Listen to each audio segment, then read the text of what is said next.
Dalam nama Bapa dan Putra dan Roh Kudus. Amin. Bapak, Ibu, Saudara-saudari, umat beriman yang terkasih, bersama-sama dengan gereja Allah yang kudus,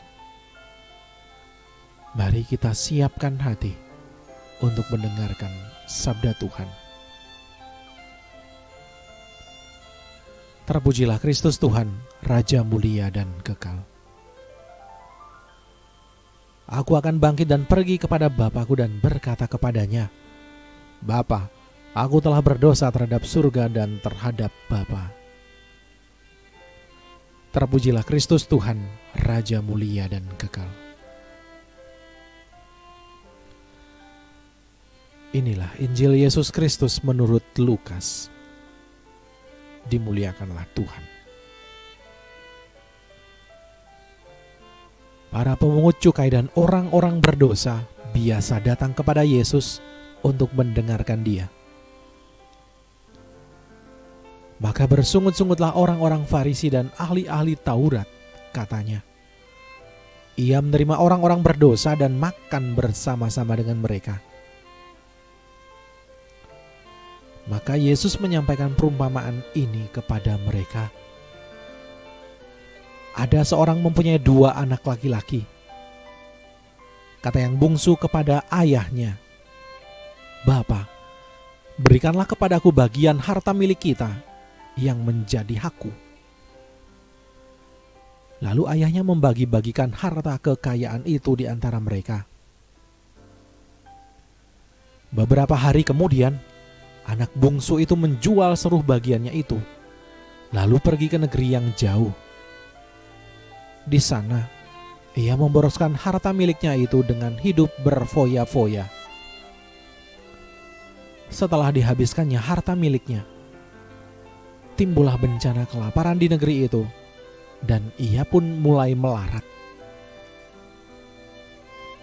Lalu ia pergi dan bekerja kepada seorang majikan di negeri itu. Orang itu menyuruhnya ke ladang untuk menjaga babi. Lalu ia ingin mengisi perutnya dengan ampas yang menjadi makanan babi itu, tetapi tidak seorang pun yang memberikan kepadanya. Lalu ia menyadari keadaannya, katanya, betapa banyak orang upahan Bapakku yang berlimpah-limpah makanannya, tetapi aku di sini mati kelaparan. Aku akan bangkit dan pergi kepada Bapakku dan berkata kepadanya, Bapa, aku telah berdosa terhadap surga dan terhadap Bapa. Aku tidak layak lagi disebutkan anak Bapa. Jadikanlah aku sebagai salah seorang upahan Bapa. Maka bangkitlah ia dan pergi kepada bapaknya. Ketika ia masih jauh, ayahnya telah melihat dia, lalu tergeraklah hatinya oleh belas kasihan. Ayah itu berlari mendapatkan dia, lalu merangkul dan mencium dia. Kata anak itu kepadanya, Bapa, aku telah berdosa terhadap surga dan terhadap Bapa. Aku tidak layak lagi disebutkan anak Bapa. Tetapi ayah itu berkata kepada hamba-hambanya, lekaslah bawa kemari jubah yang terbaik dan pakaikanlah kepadanya. Kenakanlah cincin pada jarinya dan sepatu pada kakinya. Dan ambillah anak lembu tambun itu, sembelihlah dia, dan marilah kita makan dan bersuka cita. Sebab anakku ini telah mati dan menjadi hidup kembali. Ia telah hilang dan didapat kembali. Maka mulailah mereka bersukaria. Tetapi anaknya yang sulung sedang berada di ladang. Ketika ia pulang dan dekat ke rumah, ia mendengar bunyi seruling dan nyanyian tari-tarian. Lalu ia memanggil salah seorang hamba dan bertanya kepadanya, apa arti semuanya itu? Jawab hamba itu, adikmu telah kembali, dan ayahmu telah menyembelih anak lembu tambun, karena ia mendapatnya kembali anak itu dengan selamat. Maka marahlah anak sulung itu dan ia tidak mau masuk. Lalu ayahnya keluar dan berbicara dengan dia. Tetapi ia menjawab ayahnya, katanya, telah bertahun-tahun aku melayani Bapa, dan belum pernah aku melanggar perintah Bapa. Tetapi kepadaku belum pernah Bapa memberikan seekor anak kambing pun untuk bersukacita dengan sahabat-sahabatku. Tetapi baru saja datang anak Bapa yang telah memboroskan harta kekayaan Bapa bersama dengan pelacur-pelacur. Maka Bapa menyembelih anak lembu tambun itu untuk dia.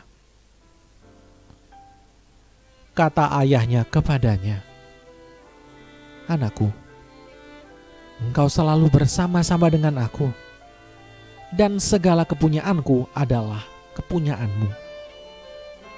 Kita patut bersukacita dan bergembira, karena adikmu telah mati dan menjadi hidup kembali. Ia telah hilang dan didapat kembali. Demikianlah Injil Tuhan. Terpujilah Kristus. Bapak, Ibu, saudara-saudari, umat beriman yang terkasih, kisah seorang anak yang meminta harta warisannya, menghamburkan dan menghabiskannya, lalu jatuh miskin. Dalam keterpurukan dan ketiadaannya, dia kembali kepada bapaknya. Sang bapa berlari dari jauh menyongsong anaknya dan memeluknya dengan penuh kasih sayang.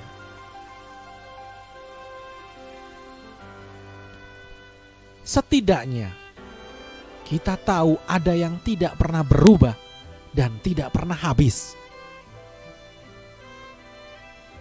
Kasih Bapa tidak pernah berubah, tidak berkurang sedikit pun kasihnya. Warisan Bapa tidak akan pernah habis. Tinggal bersama Bapa adalah warisan yang utama.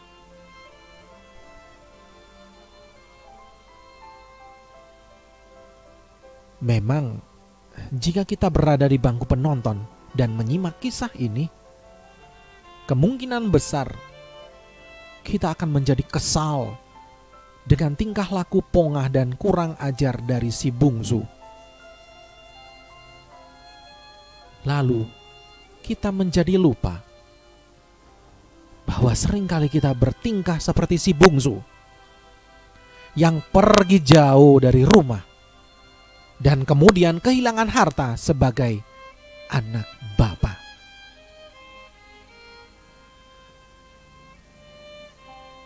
Maka jika kita menilik dan menjadi sadar, kita pun harus sadar dengan baik tentang keutamaan dari si bungsu, yakni menyadari dan mengakui kesalahannya, lalu kemudian muncul rasa sesal mendalam.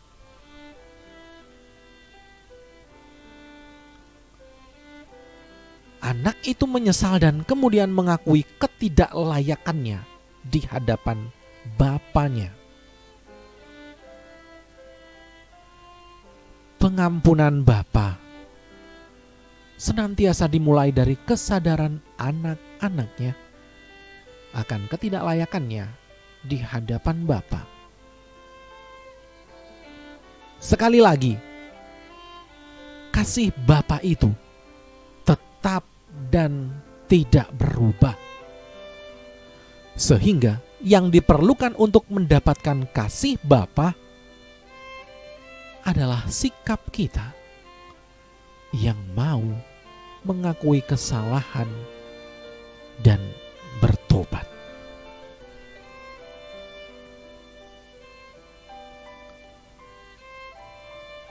Semoga Tuhan memberkati kita.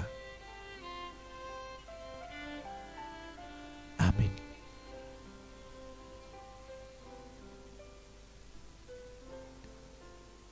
Marilah kita berdoa.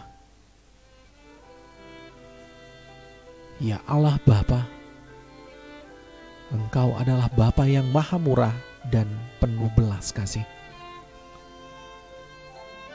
Ampuni kami dalam setiap ketidaksetiaan kami. Sudilah kiranya Engkau berbelas kasih dan menerima kami dalam kasih-Mu ketika kami berbalik kepadamu. Demi Yesus Kristus Tuhan dan pengantara kami. Amin.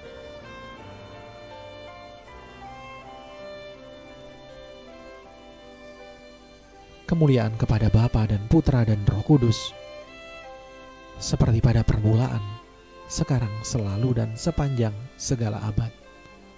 Amin. Dalam nama Bapa dan Putra dan Roh Kudus. Amin.